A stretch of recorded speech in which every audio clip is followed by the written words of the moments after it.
What's up, YouTube? We are going to be diving into Garuda and how to make her easy and overpowered at level cap. First things first, Garuda can be played very well as a melee frame, a gun frame, or even just an ability frame.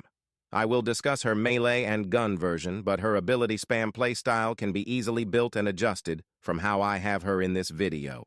Now, before delving any further, there's a very important mod to discuss.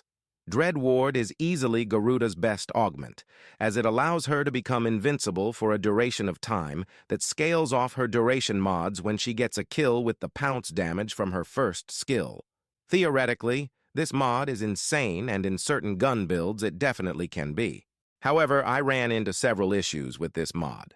First of all, it throws melee out the window because at high combo count, due to Garuda's insane kit with a properly built melee, and especially if any party buffs or helmets are active, enemies die from a melee in sometimes as low as 1 to 2 light attacks.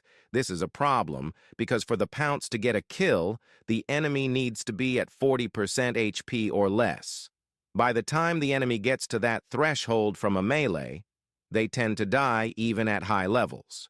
The alternative is to use a more gun-focused build, but my guns once again simply kill so fast that to get an enemy to 40% HP without killing them, I have to tap fire very slowly and carefully at their feet, and they sometimes die anyway by various other factors such as statuses or teammates. Overall, I just found it annoying to manage, at least with the overpowered weapons I tend to use. But I encourage you to experiment if you find it comfortable. If you do go down the route of her augment, some helmets to replace her blood altar skill could be Roar, Zata Whisper, or Nourish to take her to another extreme. Personally, I just chose to go with Quiver instead since her kit already gives her so much damage, and it was much more comfortable as a survivability option.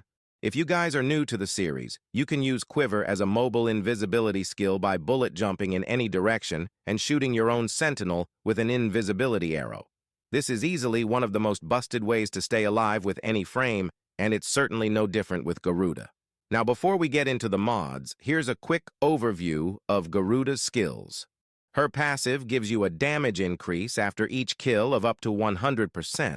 It also gives you the ability to use her talons if you don't have a melee equipped, but I chose not to use them. Her skill 1 is Dread Mirror, which does quite a lot. The first thing it can do is protect you from damage that comes directly in front of you. While protecting you from damage, it stores the damage that would have been dealt to you, allowing you to recast it back onto enemies whenever you want. This skill also allows you to instantly kill any enemy under 40% HP, and with the Dread Ward augment that we spoke about earlier, you also become unkillable for a certain amount of time after performing that instant kill. Her skill 2 is what we are using as the helminth slot. So in this case, it's Quiver, but if you are going down the augment route, then consider the other options mentioned earlier, such as Roar. Her skill 3 is used to generate energy on the fly along with clearing statuses as long as you have health to expend. And finally, we have her skill 4. Garuda's skill 4 is where her weapon platform playstyle really gets to work, which is how we are using her since I did not make too much use of the ability nuke playstyle that can come from her one's built-up damage. Essentially, her skill 4 gives your weapons a 100% chance to apply slash on top of the modded elements and in a huge AoE. Now onto the mods. I focused on a high duration build to boost Quiver to a very comfortable amount of time. Quiver also ties in nicely with Rolling Guard to give us a safe time frame to shoot our sentinel with the arrow and provides a backup if we miss. Besides that, we threw in some strength to get our skill 4 to 100% chance to apply slash, some cast speed which is optional, and a good energy pool. Oh, and in case you were wondering, overextended is used here to offset narrow-minded. Luckily, if you were to use the Dread Ward augment, the build would look very similar since much like Quiver, it wants a bunch of duration. I would just consider a little more strength for the substitute helminth and keep most of the mods the same. As for the weapons, Garuda is intrinsically a melee frame, so I kept her true to that nature, but she also works insanely well with guns, so I'll show some gun options as well. The melee I used, however, is Hate Incarnon. I have it modded for viral thanks to Garuda, guaranteeing slash from her skill 4, and you can replace the Riven with a Bane mod or Gladiator Might. Here are the upgrades I chose. The secondary can be any primer if you're going the melee route. I went with a viral Kuva Nucor, but many other options work. If you're going a gun build, consider something like Dual Tox or Latum. You can replace the Riven for primed Pistol Gambit. Here are the upgrades I chose.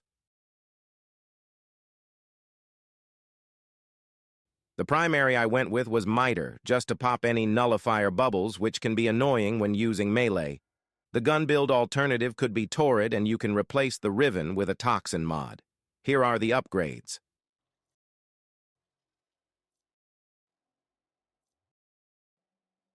Last but not least, we have the Sentinel. If you're using a gun build, you could use something else like a Darza Kavat for its raw critical chance buff, or a Smita for extra resources. The most important mod here on our Nautilus, though, is Cordon, since it helps us group enemies to melee easier. Tenacious Bond is also nice due to the passive 1.2x crit multiplier.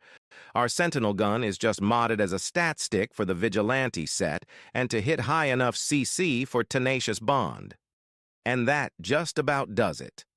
Thank you so much for watching, and be sure to drop a like and sub if you enjoyed the video. I check all my comments, so feel free to leave your thoughts down below.